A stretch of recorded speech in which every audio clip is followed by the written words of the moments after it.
Before we get into building the new shed, I want to talk about why even get rid of this shed in the first place. Why not keep it, or why not just repurpose it in some way? Well, there's two major reasons. The first reason is it's in the middle of this part of the backyard in kind of an awkward position. It just is almost equidistant from any other structure or property line, which means it's just not efficiently using this back door space. Of course, could I have moved the shed?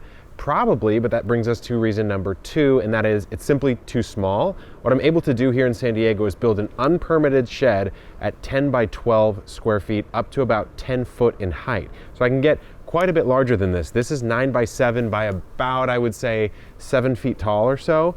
The shed that you'll see at the end of this video is 10 foot by 12 foot. It's a lean-to style, much like this one. I wanted to play the same sort of rules as my house, which is a flat roof. So it's about as close as I could get to a flat roof with a shed. But that one is about 10 foot tall, a little bit over on the tall side, sloping down to 8 feet. So even the shortest height side of the new shed is taller than this one. So the effective square footage inside, I mean, I'm looking at it, it almost looks like a tiny house. So I belabored the point enough. Without further ado, let's get into the site prep for the shed. Well, that was my first time doing what I will fully admit is a makeshift shed bed or flooring for the shed or foundation, whatever you want to call it. So a couple things that I know I already did wrong, so don't even mention them, are proper leveling. It has to be leveled to within 3 inches, so say the shed company, because they can shim it out. It's not perfectly level. I'm going to continue to compact and then move high to low spots and then recompact, and I think naturally I will become, I don't know, an inch or so level within an inch. Another thing that I will do later is I'm going to put this edging around, and so I'm going to put probably a 6-inch metal edge or a 4-inch metal edge, and then I will backfill in even more gravel, because I think that that's going to look really nice. I could have done a concrete pad. It would have been $2,500. This cost me too much because I couldn't even get the big bags of gravel. That would have cost me about 60 bucks. This ended up costing me 170 bucks because I had to cart 45 bags of 50-pound gravel to the house. But honestly, overall, pretty stoked about it. Very excited for the install. So it's been probably 9 hours of straight up preparation here. I will go ahead and go inside to get myself a shower. I'll see you guys tomorrow. After my little snafu, I have to admit I felt pretty dumb, but the guys assured me that it wouldn't be a big deal. You can see them laying out the floor right now. These guys were really, really fast workers. Front to back, this thing was done in about 6 hours or so. And you can see they're using really classic construction techniques, which brings me to why I didn't build the shed myself. I'm not that good of a woodworker or carpenter yet. It's something I want to work on here at the homestead. That's a skill I need to develop. And I didn't want the very first thing that I made to be this shed, which is really the hub of all productive activity at the homestead. I knew I was going to make mistakes. Just look what I did with the gravel base. And I did not want it to be some shoddy thing that I kind of cobbled together.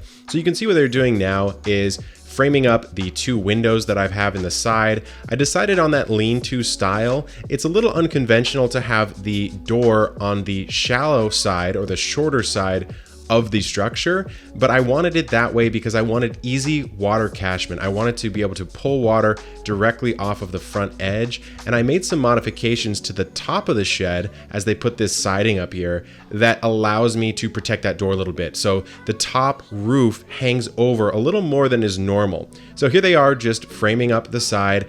I gotta be honest, I was so absolutely impressed by how quickly these guys worked. I mean, so fast. And I asked them, I was like, how do you guys work this fast? How do you do it so efficiently? And one of the guys looked at me and he was like, dude, I built hundreds of these sheds. One of them has been working for the company for 20 years, the other one for about 5 to 7 years. So pretty experienced guys. Now we're putting in the double doors right now, as well as the sheeting for the bottom of the shed on the inside, the floor.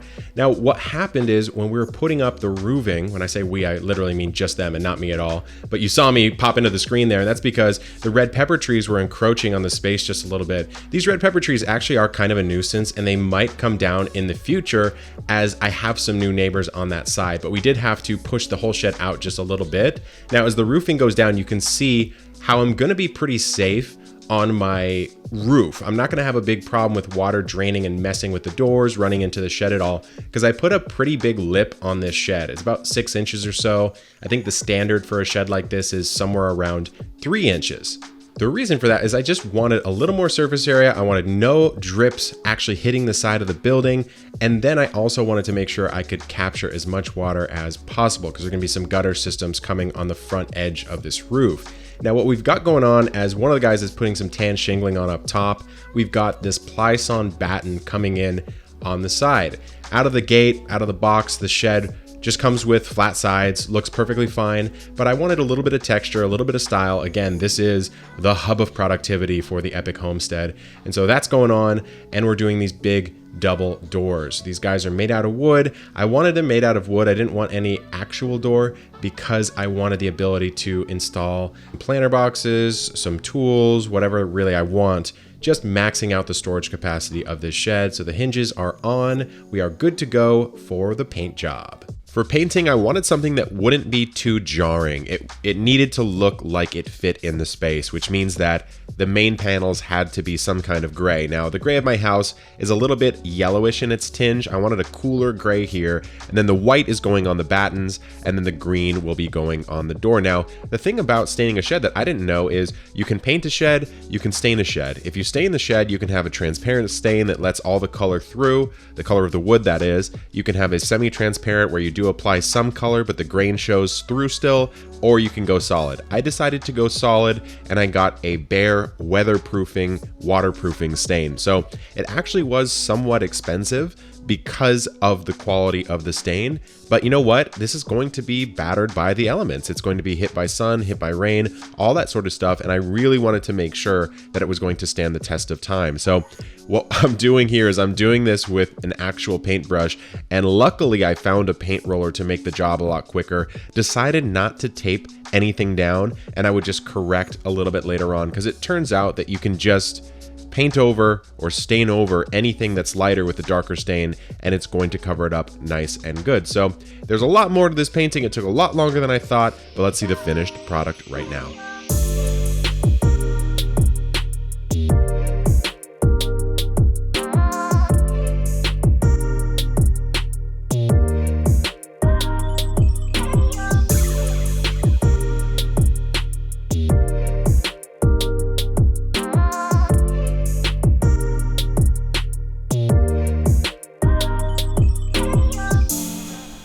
Here it is, the new Epic shed. This thing is an absolute tank. It really does feel kind of like a tiny home. Man, I've been fantasizing about having a shed like this for quite some time now, and I finally have it. I'm a pretty tall guy, I'm 6'4". This thing is towering over me. The paint that we chose. So we wanted to go with a white, just because the battens, I did this board and batten style. So I've got these battens, classic. Let's go with the white. I went with a gray. The gray's a little bit more of a cool gray than the warm gray of my house, but at least it's still gray, so it's not some jarring clash.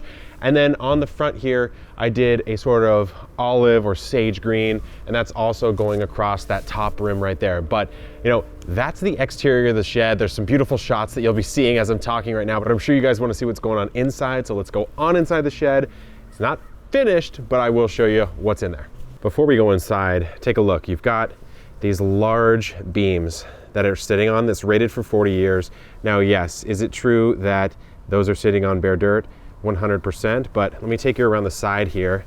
Let's go by a little pumpkin boy, our turmeric and our ginger. Those are gonna be harvested soon on the main channel, but we've got the gravel base here, and you can see it does stop a little bit shy of the full shed. I'm not pleased about that, but again, I think what I can do is just dig that out, throw some new gravel underneath, and do a little bit of a shim just to make sure it's not sitting on wood, sitting on dirt, but it should be pretty fine. Now, what we've got on the exterior are these little windows. They do look a little bit small now that I'm kind of looking at the whole project, but something really cool is that we went right up next to this pepper tree, which is actually coming down. You'll see a whole vlog episode about that soon, but take a look. I mean, they built it right up next to that bad boy, and it's coming all the way over. So unfortunately, this will be going down. What it will allow me to do is actually build this fence out, but I did want to take you on a full 360 before we walked in You can see the old shed's still here. I got to do some demo on that if you guys have any tips on how to demo. But let's go inside. We're also going to get better locks here. Let's open up this guy here.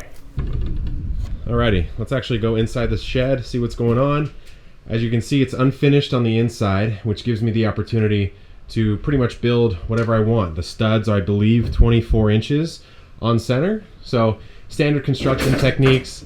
They've got all the rafters in there, nice plywood. No insulation or anything, not a big deal. I'm not gonna be like sleeping out here. There's the window. But let's talk about what's actually in the shed. So all these new tools are coming out of Corona Tools. So I've got my rakes, my sort of long-handled garden tools. Very stoked about those. You'll be seeing a lot more about that pretty soon. We also have the newest product from Birdie's Garden Companies coming out, the Tree Surround. It's gonna basically be the mainstay of my orchard. You should check the website, shop.epicgardening.com. Those will be up on there soon. Then over here, we have the fertilizer and pest control heaven. So you have all your individual ingredient stuff like kelp meal.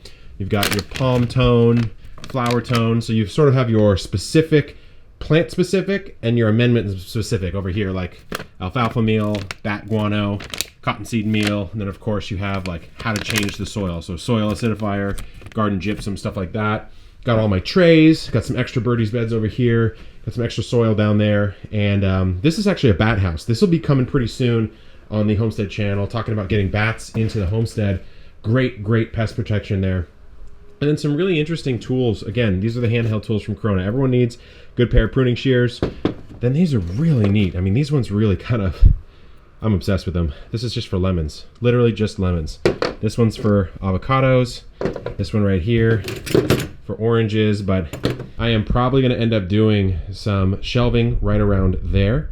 And then over here, I might do a little bit of a seed starting microgreen growing area once we run power out here. On the inside of the doors, that's where you want your easy access tools. And so I'm gonna be putting some pegboard on both of these, this one here and this one out here, because you can see if I'm just out here in the garden, I can leave this door open. I have easy access to all my tools right there. I can do the same thing over here. So I'm pretty dang pleased about the Epic shed. Let me know what you guys think about the colors, but I did want to answer some of the most basic questions that I think you guys will probably have. Number one, where did I get this done? Who built this? The people at Quality Sheds did it. They're also called SoCal Sheds. You can hit them up. You can pretty much do whatever you want. You can choose whatever style you want as far as the roof goes, or even just the shed style. You can get one that looks more like an actual barn.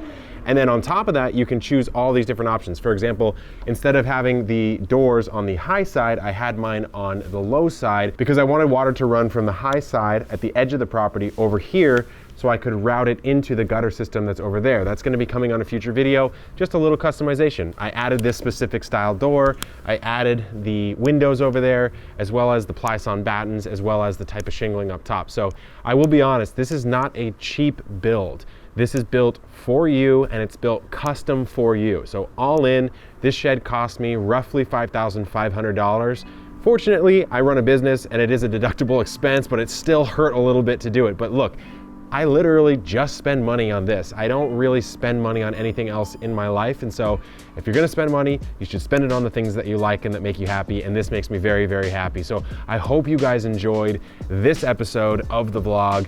And let me know what you think. I'm curious, do you like the color? Do you not like the color? What should I build inside? Should I have growing stuff in here? Should it all be storage?